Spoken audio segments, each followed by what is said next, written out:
Assalamualaikum warahmatullahi wabarakatuh. Perkenalkan, nama saya Heni Apriliani.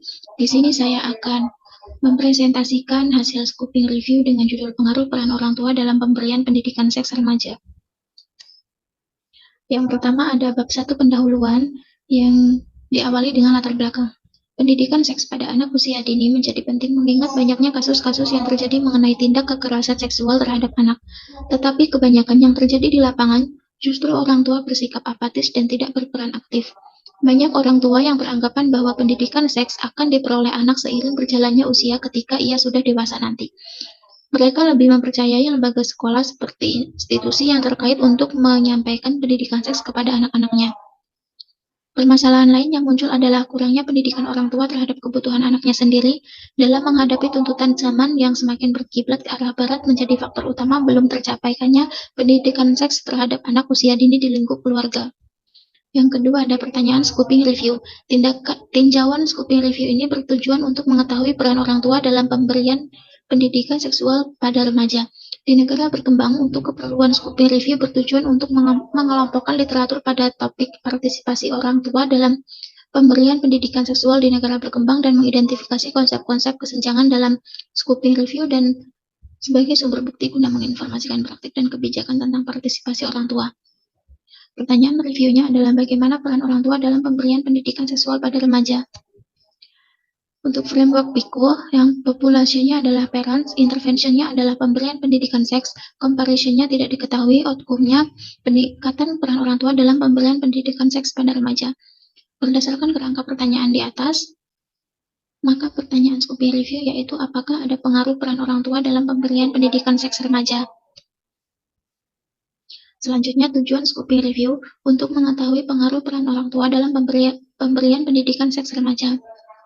Manfaat penelitian yang pertama ada aspek teoritis. Review ini diharapkan dapat menjadi acuan dan sumber informasi mengenai pengaruh peran orang tua dalam pemberian pendidikan seks remaja.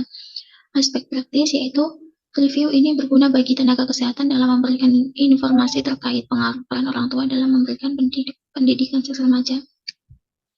Yang kedua ada metode penelitian. Yang pertama scoping review.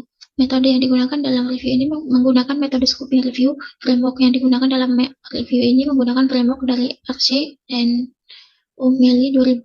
Terdapat 5 tahapan yaitu 1. Mengidentifikasi pertanyaan scoping review. 2. Mengidentifikasi artikel yang relevan. 3. Pemilihan atau seleksi artikel. 4. Memetakan data. 5. Menyusun, meringkas, dan melaporkan hasilnya. Langkah yang pertama, mengidentifikasi pertanyaan scoping review.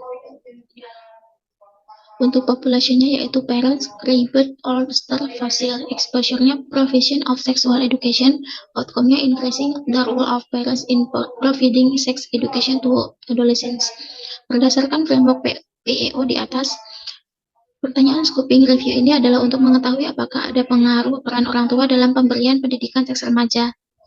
Langkah kedua, mengidentifikasi studi yang relevan. Kriteria inklusi dan kriteria eksklusi dalam proses review ini, penulis akan mengidentifikasi artikel yang relevan menggunakan kriteria inklusi dan eksklusi sebagai berikut. Yang pertama, artikel yang terbit 2013 sampai 2023. Yang kedua, artikel yang terbit bahasa Inggris atau bahasa Indonesia. Yang ketiga, artikel original, artikel per review yang dipublikasikan di jurnal. Selanjutnya, artikel membahas responden pada orang tua. Artikel opini, komentari, report, artikel review, buku review, dan surat. Dalam melakukan pencarian evidence, digunakan database yang relevan, yaitu menggunakan database PubMed dan Google Scholar. Langkah ketiga, rencana seleksi artikel. Penulis akan melakukan proses penyaringan data menggunakan preferred reporting items for systematic review and meta-analysis atau PRISMA. PRISMA flowchart bertujuan untuk meningkatkan kualitas pelaporan publikasi sesuai dengan yang kriteria yang telah ditentukan oleh penulis. Flowchart ini meliputi 4 tahap penyaringan, diantaranya adalah proses identification, screening, eligibility, dan include. Langkah keempat, charting data. Pada tahap ini, peneliti akan memasukkan artikel yang telah dipilih kemudian dimasukkan dalam tabel. Berikut tabel data charting yang akan digunakan. Setelah melakukan data charting, maka langkah selanjutnya peneliti akan melakukan critical appraisal. Critical appraisal adalah proses kritik atau penilaian terhadap bukti penelitian yang tujuannya untuk menilai kualitas metodologi sebuah penelitian dalam menentukan sejauh mana sebuah studi telah membahas desain, perilaku, dan analisis. Kemudian artikel yang sudah dipilih dimasukkan dalam tinjauan sistematis atau memenuhi kriteria penilaian sesuai dengan desain penelitian masing-masing artikel yang akan di-critical appraisal.